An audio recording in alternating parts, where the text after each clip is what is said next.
Saudara-saudari yang terkasih, kita jumpa lagi dalam Pelita Hati hari ini, Jumat tanggal 28 Agustus 2020, hari biasa dalam pekan biasa yang ke-21, bertepatan dengan peringatan wajib Santo Agustinus, seorang uskup dan pujangga gereja.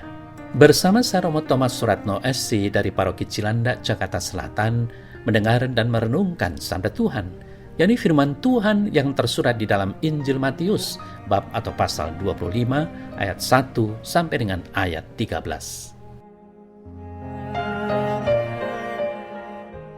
Pada suatu hari, Yesus mengucapkan perumpamaan ini kepada para murid-Nya. Hal kerajaan surga seumpama 10 gadis yang mengambil pelitanya dan pergi menyongsong mempelai laki-laki.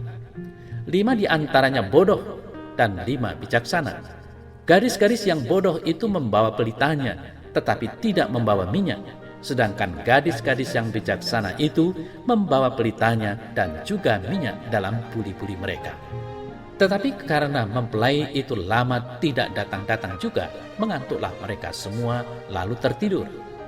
Waktu tengah malam terdengarlah suara orang berseru, "Mempelai datang, songsonglah dia." Gadis-gadis itu pun bangun semuanya, lalu membereskan pelita mereka. Gadis-gadis yang bodoh berkata kepada gadis-gadis yang bijaksana, "Berikanlah kami sedikit dari minyakmu itu, sebab pelita kami hampir padam."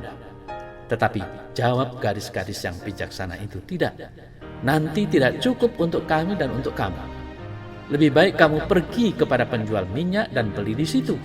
Akan tetapi, waktu mereka sedang pergi untuk membelinya, datanglah mempelai itu dan mereka yang telah siap sedia masuk bersama-sama dengan dia ke ruang perjamuan kawin, lalu pintu ditutup. Kemudian datang juga gadis-gadis yang lain itu dan berkata, "Tuan, Tuan, bukakanlah kami pintu." Tetapi ia menjawab, "Aku berkata kepadamu, sesungguhnya aku tidak mengenal kamu. Karena itu berjaga-jagalah, sebab kamu tidak tahu akan hari maupun akan saatnya." Saudara-saudari yang terkasih, pada zaman Yesus, seorang perempuan yang belum menikah harus tinggal dengan ayah dan keluarganya. Hanya saat dia menikah, dia akan pindah ke rumah suaminya. Peralihan dari keluarga asalnya ke keluarga barunya ini dilambangkan oleh perarakan pernikahan yang melibatkan hampir semua orang di desa. Pengantin laki-laki akan menjemput sang istri dari rumah ayahnya, dan bersama-sama mereka diarak kembali ke rumah pengantin laki-laki, di mana biasanya perayaan pernikahan diadakan. Untuk alasan praktis, perarakan berlangsung setelah matahari terbenam, dan dengan demikian, pria dan wanita yang terlibat dalam perarakan harus membawa obor atau piala mereka.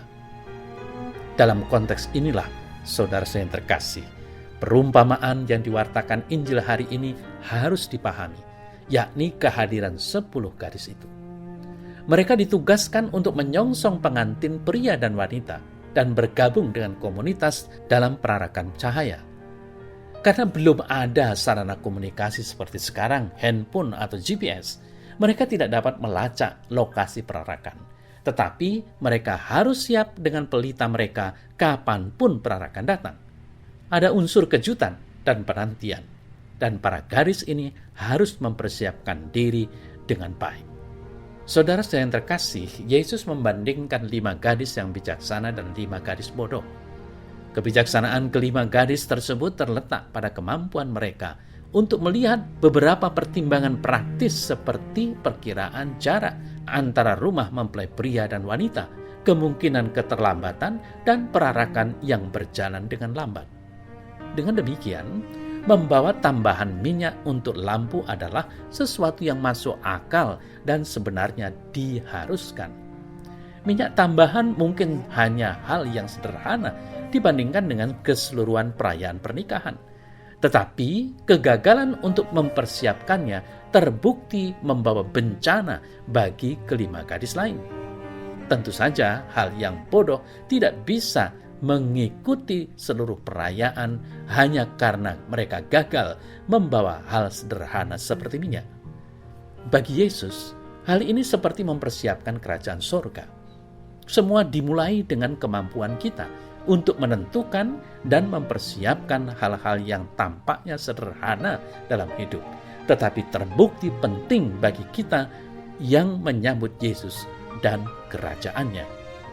Saudara saya yang terkasih, orang-orang kudus yang paling besar adalah mereka yang paling rendah hati dan sederhana.